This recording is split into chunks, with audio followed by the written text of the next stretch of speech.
The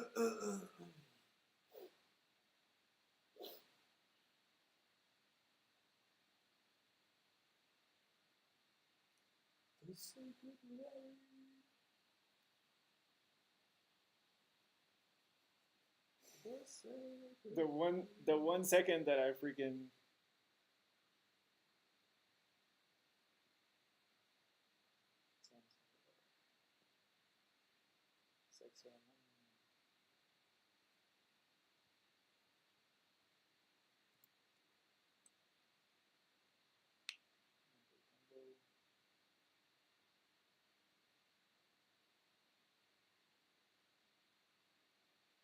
There's practically just like one main road that connects the whole yeah, basically. Sacred Valley.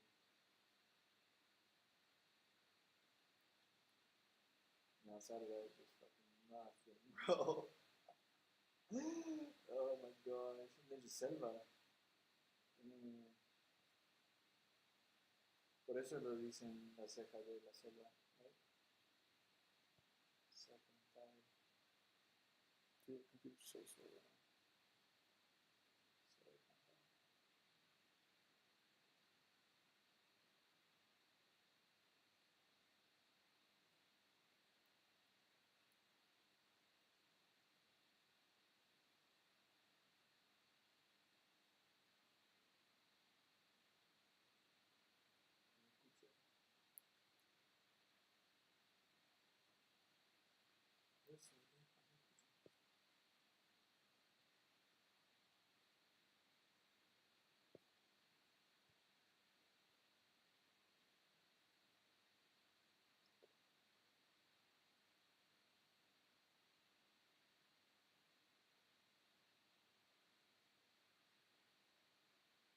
Fucking A, just go. But I have to close in time. Okay, yeah, we are streaming.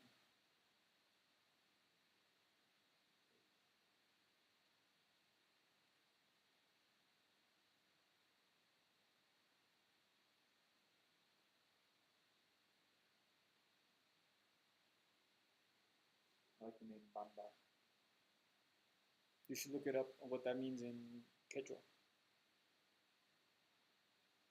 Say this.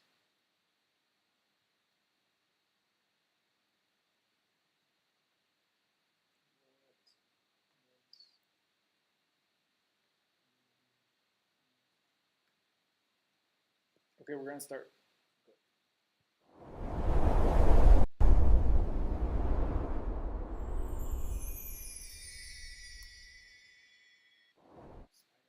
¿Qué pasó? Hey, the camera does not. Okay, now the camera is back. Welcome everyone. Today is January 9th, 2025. So guys, how you doing? 26 actually, right? I think we're in 26. Already freaking up. You know, everyone knows that this is my channel, so yeah, obviously I'm Alfredo. And, you know, I've been doing podcasting for a while now. It's funny enough, there's a bunch of shows that I've already created, but yesterday we did our first live with Jamil here. So I wanted to just take a second to introduce my brother Jamil to the show because, yeah, he's going to be doing lives for the rest of the month with me. Hell yeah. And he's helping me with content creation in general, and we're here in the Sacred Valley in Lubamba, which is the topic we're going to talk about today. So I just want to take a second to introduce my brother and see if he has anything you want to share about what you've been up to the last couple months traveling, or just any of your background. Yeah. So I'm Jamil. I'm Alfredo's servant here. Pretty much just doing whatever he needs, cooking for him, cleaning up after him. I'm just kidding. Yeah. So pretty much started traveling down south from California. Went through all Mexico, Guatemala, and obviously holidays came around, and I was like, all right, I'm gonna meet up with the fam. And you know, just over time, we're like just been feeding back on it, back to each other, just exchange energy, ideas, and stuff like that. But it just came down to like, why are we like, you know, working with other people? Like, let's unite, do this together, let's see what we can do, and just ideas are forming and they're coming to fruition. and I'm really excited. We're like really laying our roots down here and putting Peru on the map, and just something that I think has just needs to be done in our lifetime on some real shit, you know. But dude, I was just looking at what Urubamba means, and it's Uru means spider, Uh-huh. and Bamba means valley. So Spider Valley. Yeah. So no wonder there's so many spiders around. Literally It makes saw sense. the fattest spider this morning, dude, and it was god, I hate spiders. Anyways, yeah. Also, I run a consulting agency called The Ready Consult. Pretty much, we just help companies grow through SEO, websites, and video editing services, and that's pretty much what I do. And shout out to my boy Sean. Hope you're watching, bro. Sean Reddy. Really just outstanding guy. He reached out to me and we just started working together, and that's been amazing. It's been a blessing, and just keep moving forward with that. Yeah. And yeah. You know, it's funny. I've been doing podcasting for a while now because I had a show before, you know, the Climate Frontline podcast in English as well, which was mostly for the U.S. audience. But I remember one time when I asked you to design the logo for the Climate Frontline podcast, soon thereafter you were like, oh, I wish you could just have this show be on YouTube. Like, I wish I could just watch it on YouTube, like on video. And here we are doing it now. Yeah. So it's kind of Crazy. funny that, like, you know, world goes full circle and we're here in the Sacred Valley doing that. So that's going to be the topic of today, is the Sacred Valley, what it is, what it isn't, all the little towns that make up it, and everything that you need to know about it, because it really is becoming a hub, I think, not only for the world to come and experience the Quechua culture, the history with the Incas and everything else, but also I think of many people who really want to,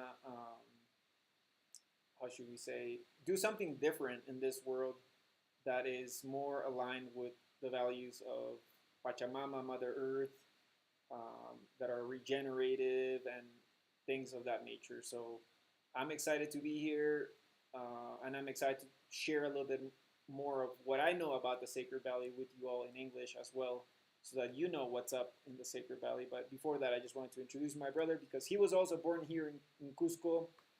And yeah, coming back to Cusco to be here and live here, it's an opportunity to not only reconnect with our roots and be with our cousins, right, and be with our aunts and uncles and whatnot, but also to like learn day to day, like not only the practices here, but also the language, right? Like we just learned, for example, Urubamba means the valley of the Worms and spiders.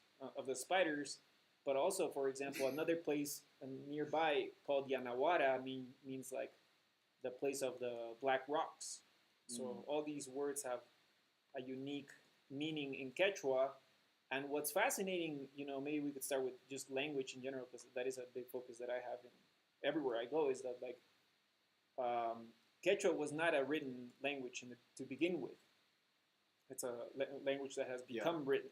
Yeah. So it's so fascinating to me, the opportunities that come with storytelling through YouTube, through many things, to bring on different people that can share a little bit of those stories that are not written, right? And I'm already, even though this is only day 2 of live streaming, we're already lining up some people that are going to come and speak in this show. Some of them in Spanish, some of them in English, maybe some of them in Quechua too. So I'm excited for that. So anything else you want to share about yourself, you know? Woke up this morning, went on a run, saw a trucha farm. That was really cool. Trucha is trout. Yeah. And I was just like, wow, that's literally right around the corner from here. I don't know, just day-to-day things that you don't see typically. It just really encapsulates what the Sacred Valley is. It has its own little hidden secrets, hidden gems. Yeah, yeah. You really just gotta go out and find. But yeah, and this place is dope. Yeah, and I think a great analogy to this would be that like many people come for the chapter, right? The chapter of Machu Picchu, the Instagram chapter of Machu Picchu. But what I would say the Sacred Valley is like it's a whole book, because you get to experience Machu Picchu as this if you want to call it a climax chapter, but like the Sacred Valley is a whole book, and that's what we want to kind of cover today. Is like this whole book because it's a book full of gems, full of history that I think are the different puzzles that make what Machu Picchu is the wonder of the world, you know. And without the Sacred Valley, I think you're missing part of the context, part of the story. Um, so yeah, And honestly, it's so cool seeing gringos or yeah, like throughout the Sacred Valley. I'm just like, oh heck, you know, yeah, let's go. Sacred Valley's dope. yeah. So yeah, so where we begin, right? I would say that we begin right outside of Cusco because if you are on the north side of Cusco and you start hiking or driving up, you will hit a little town called Pisac, Mm. and you've been to Pisac as well. Yep. Um, do you know anything about Pisac? I really don't know anything about PSEC. I just what you've told me is that it's a lot of expats there, Yeah, and obviously there's some ancient ruins that are really cool. Looks like some giant stairs. Um, as far as I'm concerned, that's as much as I know. yeah. Mhm. It's interesting too because some people will say ruins and others will say archaeological sites. More Right. people, I've heard more people say archaeological sites. Mhm. But yeah, I think a couple things that come to mind with Pisac. Obviously, that a lot of expats are living there. I've heard there's a lot of water issues in Pisac, just regarding potability of water and access to water for people. But also, if you walk around the streets of Pisac, of what it is now today, it kind of gives me like some like vibes of like Tulum, like Really? from Mexico. Yeah, because there's some stores that will accept cryptocurrency. Oh. There's people who are doing like ayahuasca retreats, meditation retreats, freaking wachuma retreats. What's the other one where they put you in like within a hot space? Temazcal? Temescal. Yeah, Temazcal. So there's a lot of people that go there for that spiritual aspect of things, and I don't know if you recall this part here, but asides the ancient archaeological sites that you see when you go like hiking up past the main square to the top, Mm. like there's a lot of terraces up there and probably a lot of agriculture that happened there. Mm. But I think it's a great place for people, and obviously a lot of expats are going over there. Um, yeah, There's like these just giant like cliffs.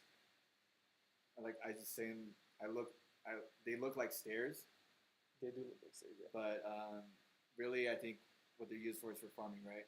Like they have each level for different like potatoes and whatnot. But like I don't understand why it's so separated. Obviously, it's because it's on a mountain, but like Yeah. there's other reasons why, right? Yeah, yeah.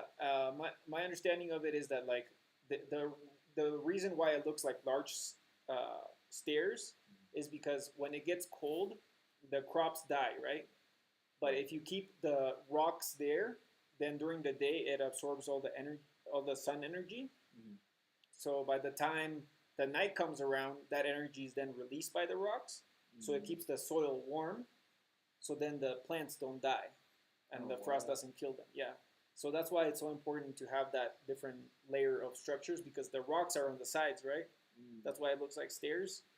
And so during the day it captures the heat, and then at night it releases the heat, and that's a constant, I think, feature that you're gonna see throughout the Sacred Valley, as well as even parts of Cusco, the city itself, and certainly Machu Picchu. If you go to other places, like I've done a video on Choquequirao and how to get there today. Like we've gone to Choquequirao. There's all all these places that have large terraces. Vilcabamba, I did a video on that one too. Like Mm. they have these structures, and I think it's really important to tell that part of the story. You know. Mm. Yeah. So that's Pisac. We should probably go check it out and go spend like a week over there. I think it'd be interesting to Yeah, do a couple hikes and things like that. yeah, for sure. There's also yeah. I think that's as much as we'll go into Pisac. But if you go, so once you're in Pisac, there will be a road the main road that travels across this whole Sacred Valley. And once you follow that road east, the next town that you'll go into is Calca. Mm. Calca, which is some would say is where the valley meets the wild Andes. It's also a really nice place. It's really calm, I would say. Mhm. You remember being there the other week? Very briefly, yeah. I've yet to really go in and explore, but I mean, driving through, yeah. Yeah. What's interesting about specifically Calca is that if you go up north from there, there's some like medicinal water, like hot springs Mm. that are really good for people that have diabetes. They're really dark waters, but once you go in there, it really helps you with dealing with diabetes and people with high blood pressure. From there, you can also there's some archaeological sites there, but a lot of people I think end up in Calca just because it's a nice place for living. So there's a lot of expats that live there Have as you well. seen property out there Yeah, we went to check out a property out there. It was interesting. with those guys? Yeah, yeah, long with guys those friends? people from last That week. was Calca? That was Calca, yeah, The first one. the first one, yeah. Oh. There's actually also I think a little museum in there, in the main road, Mm. that has like little things from Calca. I have yet to live in Calca, but what I do like about it is that it's a very tranquil place. Like in comparison to Urubamba, which is where we're at now, Urubamba has, I think, a lot more high buildings, whereas Calca is kind of just flat and everyone's just kind of chilling.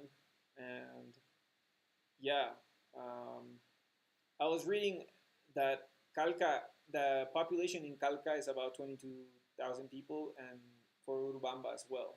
So both Urubamba and Calca are more or less the same size in terms of population. I'm sure that's changing day by day, but that's the second town that I think is worth highlighting. Calca, Mm. and and I would say that throughout, because the Sacred Valley is still, I would say, underdeveloped Mm. for the most part. Like there's this, when you travel around the valley, you'll notice that there's a lot of casa de campos, casa de campos de casa de campos, Yeah. which are like little cob houses that have like, I don't know, just the farm feel to it. They may have little chickens outside. For example, outside we have some chickens here where we throw away our compost, and Seems like everyone in the Sacred Valley is just big chilling. Like they're out their own house, their own things, food, chickens.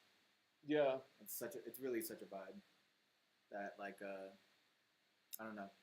You don't really notice it because it's all around you, but you really just take your time and like look and you're like, oh, everyone just doing their own thing.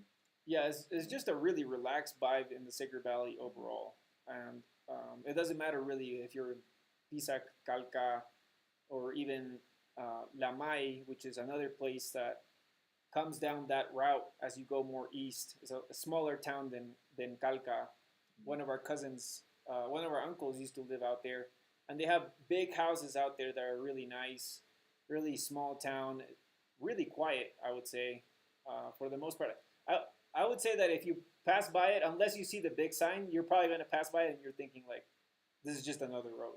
Who lives in there? Tio Pepe and Juana used to live out there during the pandemic. Okay. Yeah. Oh, so this is the one place that has all the Kui restaurants. Yeah, right? yeah, Oh. yeah. Lots of cuis over there. So there's like a main road, and then just like every restaurant has like a mascot of like Kui, like guinea pig, just doing some like they're just dressed up, and I'm just like, it's just so funny, dude. You just have to see it. Yeah. I love how yeah, it's like a meme to me. Just the Kui. Yeah. And you just smell the air, it just smells like Kui, and you're like, damn. It's a freaking Kui Holocaust over there, bro. Yeah. There are these Oh, places called God. picanterias that Mhm. we've gone to often, that will sell like the more traditional dishes of the Cusco area, or and some of them will be like, of course, there'll be like choclo con queso, which is like plan A of most people. You know, you have choclo con queso every day. In fact, Yeah. we need to go get some choclo con queso today. But I just say like, yeah, we do eat guinea pigs. yeah, we It's do eat called guinea pigs. cuy. Cuy. It's not for everybody. Like, Yeah, I like the taste. It tastes good. Like when it's nice and kind of tastes like bacon. yeah, kind of like bacon. A little pig in there, a little guinea pig. Yeah.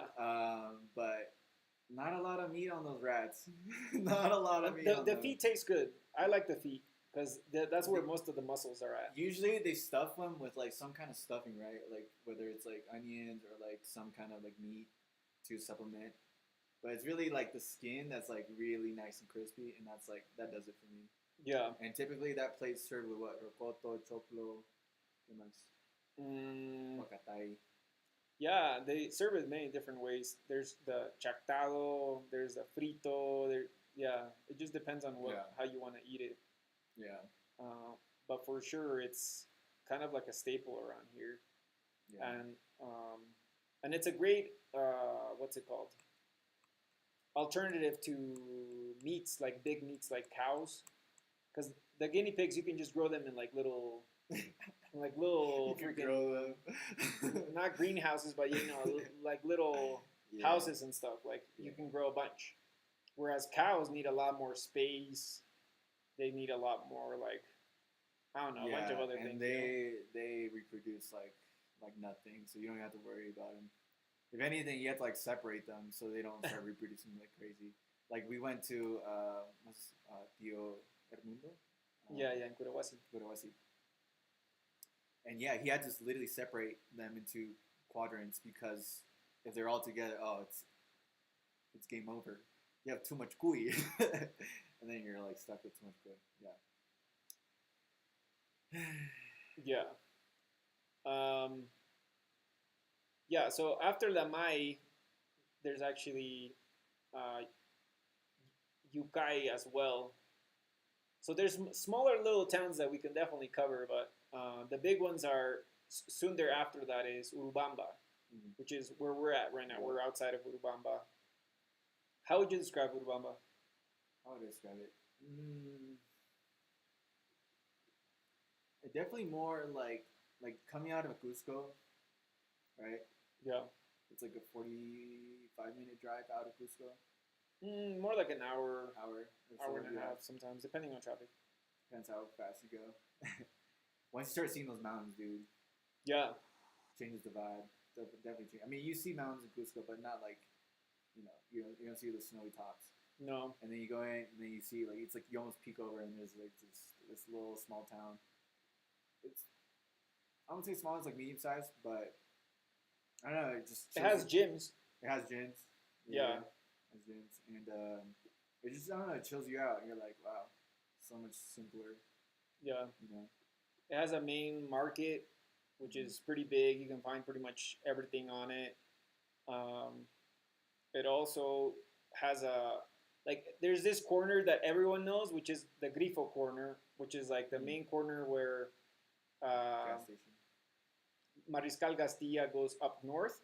And if you follow that road all the way up, you're going to go to the Apu that's there, which is the Apu Chicon, Yeah. which is the one that like most people are able to see when you get to Urubamba. Is like, and I've gone up across it to one of the lakes up there, but it's a really beautiful Apu, I think. Oh, yeah. It still has snow on it. Over the years, it's lost a lot of snow due to climate change. But if anyone's ever in the area, that's probably the place you're first gonna go hiking to because it's just so beautiful. As soon as you get to the valley, that's like the one thing that you see that you're like, whoa! Like it kind of takes your breath away. Yeah. And then the tuk-tuks. I love the tuk-tuks here. Oh yeah, the tuk-tuks. Which we call them toritos here because tuk-tuks is for the people in Guatemala that they call tuk-tuks. Yeah. It's because Jamil was spending time in Guatemala, and I've been in Guatemala too. And hey, shouts out to all my homies in Lake Aguilan. I miss y'all. Really fun. Shout out Isla Verde and shout out Iguana Perdida in Santa Cruz. Yeah. So there's definitely a lot of toritos around here that will take you everywhere, and they're pretty cheap. Um, yeah, Burritos? toritos. Yeah. Mm. There's also a lot of coffee shops here for digital nomads that Mm. will have like good internet to be able to work. Oh, what's the one we had in Panas? Oh man, Yeah. antojitos, Antojitos? antojitos. Yeah, The background, like the backside of that, yeah, there's like a little courtyard. Just full, it's such a vibe. yeah, It's a vibe. I just love chilling there and just waiting for the rain to go away. yeah. Mercado is cool too. Go down to the first floor, bunch of fruit, so much fruit. And they have menus at the mercado that are I don't know, 10, 12 soles, 7 soles, depending on Yeah. what you're eating. But it's basically like a soup, a main entree, and sometimes a dessert or like a juice that goes with it. Mm. And it's just like super, super good. And you just Economical. eat, yeah, you just eat next to people that you don't know, but like you're sharing the same meal. And I don't know. That's just how we get down, you know. Mercados are like that. You know, you just pull up, Yeah. you see, pay, eat, that's it. Eat, pay, eat. Um. Yeah. No, I really enjoy that aspect of living in Urubamba as well. Menus are throughout Peru. I mean, throughout Latin America. So Yeah. it's just another gift that is given to us here that's really good. Yeah, something I really miss is the food here. It literally changes the ecosystem in me. I Yeah. feel like back to my old self. Like, yeah, it feels great. Like sometimes not the healthiest options because they eat a lot of carbs. Yeah, lots of corn, potatoes. potato, rice. There's but, lots of potatoes. you know, if you got your little, you discipline yourself, you eat what you need to eat, and it's good. It's Yeah. good stuff. Yeah, I love anticuchos, dude. Anticuchos is just meat, Right. It's sauteed, so good, Yeah. delicious. I think another aspect that it's relevant to the Sacred Valley is that, like, for example, near the main road that goes east to west, there's a hotel called Tambo del Inca, which is like a high-end hotel that, like, I think you pay like $500 a night or something like that. Yeah. And one of our cousins sells potato chips there, so that it's all clean and regulated and whatnot. And I just share that to say that, like, the traveler's experience, there's plenty of backpackers that will go by, and there's plenty of backpacking hostels that will host you or let you camp. But then on the other extreme, I think there's also like high-end travelers who want all the nice things when traveling, right? Like fine dining and maids that will do your bed every day and change things, and freaking a heated pool and freaking buffets every night, and internet that won't stop when there's rain, and freaking what else? I love seeing bougie travelers, dude. Yeah. I just look at them and I just feel like two different humans. Right, two different people. Freaking toilets that will take TP, you know, like there's that end of traveling too. And I think that's what's so beautiful about traveling is that, like, there's not one way to do it. Like, you can fluctuate between freaking just living freaking 20 soles a day all the way to like living $1,000 a night, you know, which is two different extremes, and there's plenty of that here in the Sacred Valley. Yeah, and I just traveling, like, wherever you go, the people that you want to find, you know, you guys are attracted to the same energy. You'll find the same people, you know. Yeah. And you know, do what you wish with that information. I mean, just going up here, there's a whole camping ground I didn't know about. Right. Yeah, like you literally just pull up and camp, and they have it's specifically for camping. And also, when I went to go see the trucha farm, they have not only just like the pools where they have the different, you know, groups and ages and whatnot. Yeah. But right there is like a whole barbecue place, so that you pick out your trucha, cook it, you do your thing with your family. It's almost like self-serve. Yeah, and they have like all these little parrilladas just right there. Oh, really? Yeah. Nice. I'm like, we should go one day with the chukis. Yeah. Trucha trout. It's very much similar to salmon, and it's really nutritious. Really you can make ceviche out of it. Yeah. Yeah. Ceviche. Yeah, ceviche's Oh yeah, ceviche, Peru. We got that on lock. That's us. Sorry, Mexicans. Not sorry, but we got the best ceviche. Yeah. No. Mexican ceviche is good. It's good. Yeah. And I guess another thing to point out about Urubamba is that more than likely, depending on your tour agency and whatnot, if you're not taking the train directly to Machu Picchu, you're likely going to be passing by Urubamba to with a car or a tourist van trying to catch uh, the train in Ollantaytambo, which is the last town in the Sacred Valley, heading east. So after Urubamba, there's actually smaller communities too. Like I was saying, like within the main road, you could stumble upon a town and you don't even know sometimes that it's there. But there are smaller communities. One of them that I've been spending a lot of time in is called Yanaguara, which is in between Urubamba and Ollantaytambo. And it's this neat little town too. It has like a lot of artisanal things. It has a small mariposa place, like where they're keeping butterflies. Sanctuary for mariposas. It has a lot of great views of the valley. You can see the river. You can also go on a lot of hikes towards the mountains. And yeah, in the future, I think that will be one of my homes in Yanaguara. So I just wanted to highlight Yanaguara and give a quick shout out to my. Is Quillabamba? Quillabamba is in the other side of the Abra, so this is not part of the Sacred Valley. Okay. But still, shout out Quillabamba. Shout out Quillabamba. We should probably, yeah, it would be cool to do a video or something with Quillabamba. If you want to find out more about Quillabamba, it's this like tropical place where they also grow a lot of coffee. We're making a video on coffee. It's like semi-tropical. It's not too tropical. It's just enough where you're like, oh, okay, I could feel it, the humidity. Yeah, it's hot. It's nice. It's nice. People are like not like when you think of Cusco, you're like, but when you think of Quillabamba, you're like on shorts. Yeah, dude. It just I don't know, the Amazon jungle vibes. Anywhere in the world that you start going around the jungle vibes, like the vibe changes in people.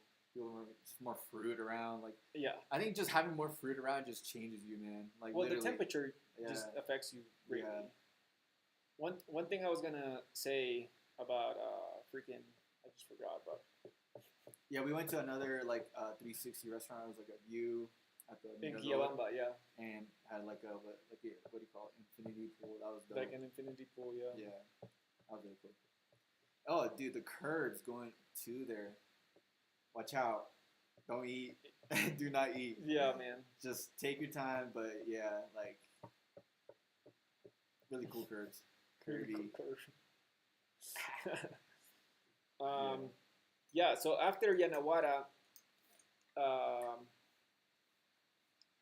usually you'll be able to see, actually, just important to highlight that the Cerveceria del Valle has a stop there. So if you're into microbrews and artisanal beer, that's a really good spot to stop by because they have really good beers. All my P&W boys with the beards and their freaking trucker hats. Yeah. What's it called again? Cerveceria del Valle. Cerveceria del Valle. Yeah. Check it out. It's a good place to stop. And around there, the train tracks cross over to Ollantaytambo. So if you take the train to Machu Picchu from Cusco, that's where the train tracks will cross the river to the north side, and it will stop in Ollantaytambo, which is our last stop in this tour that we're giving you about the Sacred Valley. I think we should have like clips of the places we actually been to. That's what I was trying to find, man. But we're improving the live stream every day. Just imagine the descriptions. Yeah. Dope places. And soon I'll just hook the videos that we make, and you can just click on the video, and we'll give you a tour of Ollantaytambo too. It's a military fortress? It is a military fortress. Yeah, it's a gateway to Machu Picchu. It's if you go to visit Ollantaytambo, you will notice that the actual archaeological site is at like the top of a hill. And what I understand from it is that was strategic because then the Incas could see what was moving through the valley. Everything was going into Machu Picchu and out of Machu Picchu, so when you have all the farming that's taking place in the valley and Yeah. what's coming in and out, then you can like regulate what's going on, you know. Yeah. And basically it was fortress also because if you look at the from what I understand, if you look at the structure of Machu Picchu, it was a place for like the high class. The Right, the stone royalty. carvings were like a lot more sharp. Mhm. So all that food was being brought into Machu Picchu. Whereas if you go to places like Choquequirao, maybe the carvings are not as finite. Mm. They're larger still, but yeah, it was a military fortress. Mm. What's peculiar also about Ollantaytambo, I don't know if you knew this, but it seems to be like it's a lot harder to build a house there. It seems to be like there's a lot more restrictions about what you can build there. It's like Really? almost like a town that has a personality that's just saying like we don't want to change Mm. because like basically like there's this little square that you can drive through, like the main square, Mm. and maybe some arteries that go left and right to get out of the town. But asides that, it's pretty much like a little town that you can only walk in. Like, Alright. and what's cool about it is that in the walking paths, there's like water streaming down, so you can always hear like water streaming Mm. through your walk. And yeah, it's definitely a magical place that you're not gonna see in Urubamba. Yep. You may see it in Pisac a little bit, but not to the extent that it's in Ollantaytambo. So Santa Maria, Santa Teresa, that's towards the end, closer to Machu Picchu. Is that still part of Sacred Valley? No, No. no, Santa Teresa is already closer towards, well, past Machu Picchu actually. Okay. Yeah. Yeah, so that's Ollantaytambo, which is kind of again the place where a lot of people go to catch the train Mm. or get off the train when they come back from Machu Picchu. From then on, like the only way to get to Machu Picchu is either train or you need to cross over the Abra through the other side and use like a car Mm. to get to Machu Picchu. And all those things, like we mentioned in the beginning of this video, is like what's it called? Machu Picchu is one chapter of the book, and the Sacred Valley is like the rest of the book because it kind of completes the story of where Machu Picchu was. And there's definitely another story on the other side. Maybe we can do a video on that on some other time. But there's like Vilcabamba. There's other places like you went to visit Curahuasi and Apurimac. Those also play different roles, although that was a different. It wasn't the Incas that lived there, you know. Yeah. But I just thought it would be great to kind of highlight the different places. Now we did miss a couple more things.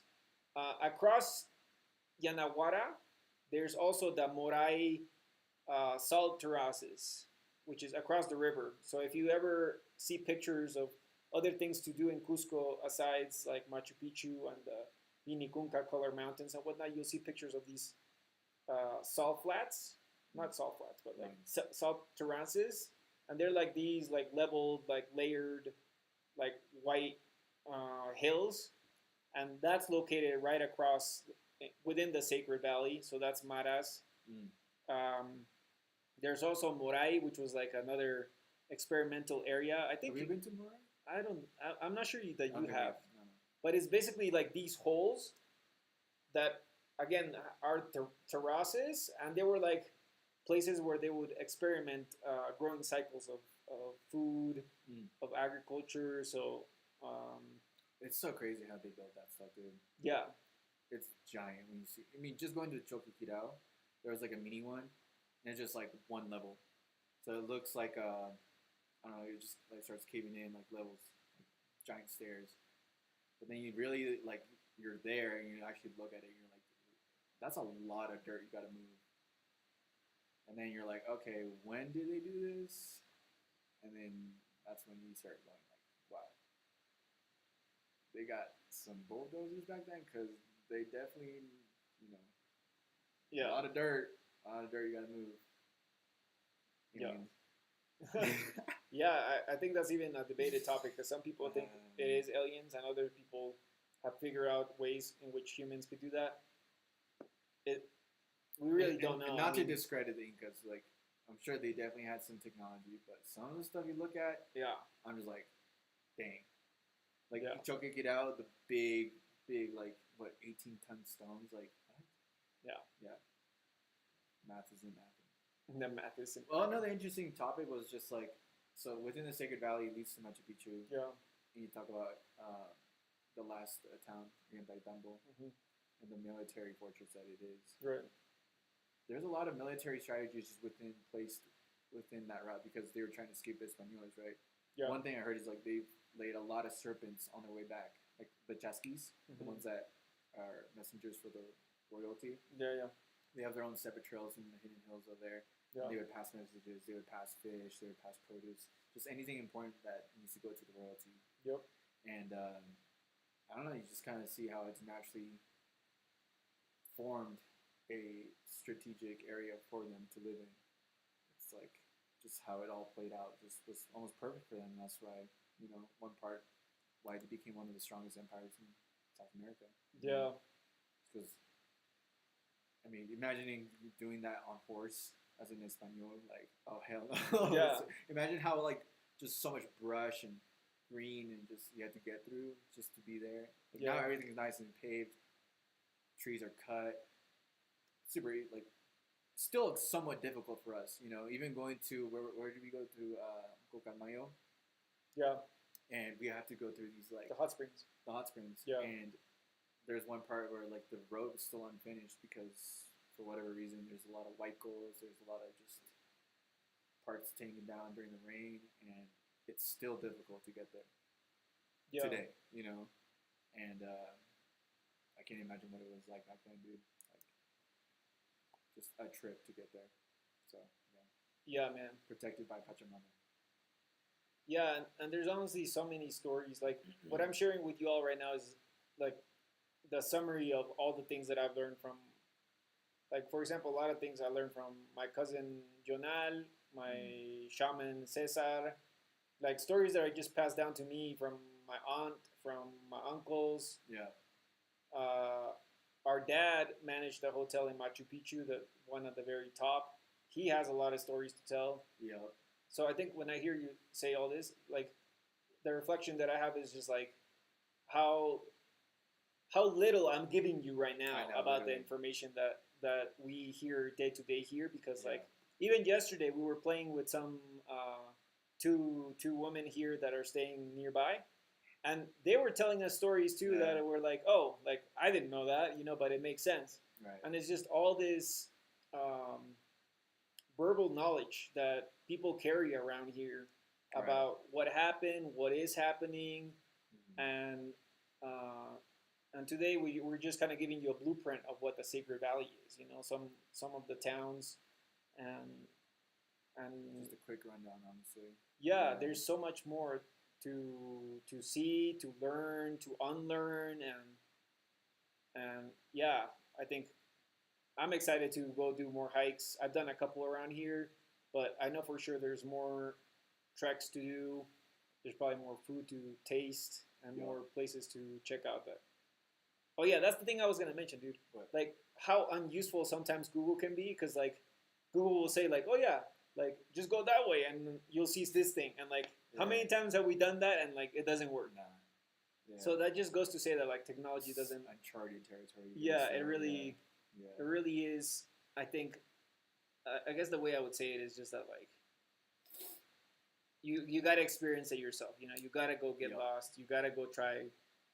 Just traveling in general, like I see so many tourists just like on Google Maps looking at their phone, and they're like stuck in the middle of the street, like getting in the way of people and stuff like that. Especially in Cusco, literally just look up and ask. Let your brain memorize the place you're at. Try to figure it out. Just be more curious and don't be afraid to get lost. Like at the end of the day, like we live in such a modern world, you'll most likely figure your way out, or back to wherever you're coming from. So, don't be afraid to get lost. It's such a cool experience. Yeah, it amazes me how easy it is for, like, it's pretty common for people here to just ask, like, oh, where is this? Or, like, is this there? Or is there such thing? Like, those interactions I feel like are, like, happen all the time. Yeah. Or you just, yeah, saying good morning to everybody. Buenos dias, buenas, buenas tardes. Just that little interaction that you have with people. You just feel more part of the community, you know. Yeah. Mm. So yeah, one cool thing that we also played last night, freaking, we played Sapo. Sapo, bro. Sapo. Sapo's so much fun if you're Oh my gosh. drunk or not drunk. In general, it's just fun. It's fun. How would you describe it? It's pretty much like this little table has little holes, and one is a frog in the middle. Obviously, A gold frog. you try to grab these like gold coins and you try to throw it, try to make in the holes. Each hole has a different point system. Obviously, you make the frog. You win. You pretty much win the game. You make the frog. Yeah, it's I think it's like 3,000 5,000 or something like yeah, that. Yeah, hella points. and you know, But the frog's mouth is like, you know, the size of the coin, so yeah, like, yeah. it's difficult And to make it in. You just throw it. You know, you talk shit, have fun, put on some music, put on some winos, and you know. Put on some vinyls. It's used. We started talent marking all our points and stuff like that, and just you know something that like it's fun to have. It's a and good like the icebreaker. aesthetics are cool. Like the coins, always Yeah. as a kid, I remember just looking at the coins. I'm like, whoa, like this is some like real Inca shit right here. You know what I mean? And yeah, I think it's a fun game. Yeah. They should have everywhere in Peru. Yeah. Yeah, and then we played pool, had a good time. Yeah, this place is cool. Yeah, the one of the ladies was the older lady. Mm-hmm. She was like, "Oh, you guys should make a video about the place that you're living in. Like, shout out, Yeah. and stuff." I'm like, bet, just throw me a couple beers. A couple beers. Yeah. Cool. Cool. Well, I think that brings it to the end of today's show. I did want to mention, I did get 10 votes on Instagram for making an episode on coca. Mhm. I did get 8 for coffee. We are making a coffee video, but do let us know in the comments or send us a message saying what your favorite part of this episode was, so that we can dive deeper into it. Because honestly, like and subscribe. yeah, honestly, it takes some time to not only like do some online research, but then also go talk to people and ask them like, hey, what is this about? Is this true? Is this not? Because like sometimes the internet is limited on, again, like verbal knowledge is not going to show up on some transcript online. So do let us know what your favorite parts of it were, or if anything stood out to you. Maybe you learned something new. Otherwise, or if you don't like it, DM me and we could break it down. I'll take on the haters. Take on the haters. Just ends it on a bad note. But Any what's a song that you've been listening to lately? That's been stuck on repeat. I really like this jazzy music that I've been playing. Oh, you've been listening to a lot of jazz, huh? Dude, jazz, I don't know. Yeah, jazz just cut on with to you? me. He was in a jazzy mood lately. Yeah, I don't know. I think I was doing a lot of bachata, and then now you're just done with bachata. Yeah, now I'm just done with bachata, and I'm just like, dude, jazz is cool. Dude, that freaking, I don't know if you guys know this song. It's called Chanel by Tyler. Like, put Yeah, you've been listening I don't know why, all day, dude. bro. I know, I'm just like, I'm there editing my light videos. skin vibes right now, bro. I'm there editing videos, and this guy's just like, putting shit out. Hey, putting shit out. Hey. But yeah. It's a wrap. Okay, see you next time. See you tomorrow. Bye. We're televising at noon right now. Well, it's 1:20 in Peru time right now. But maybe next week we'll be doing it at like 6 or 8 U.S. time, which would be like 10 at night on us. Around that time, I think. 10, even maybe 11. Minus 3 hours. Shit. Right? That may be a little bit late. But if y'all are going to tune in at that time, then we'll do it. You know? Let us know. Peace. Bye. Permission now.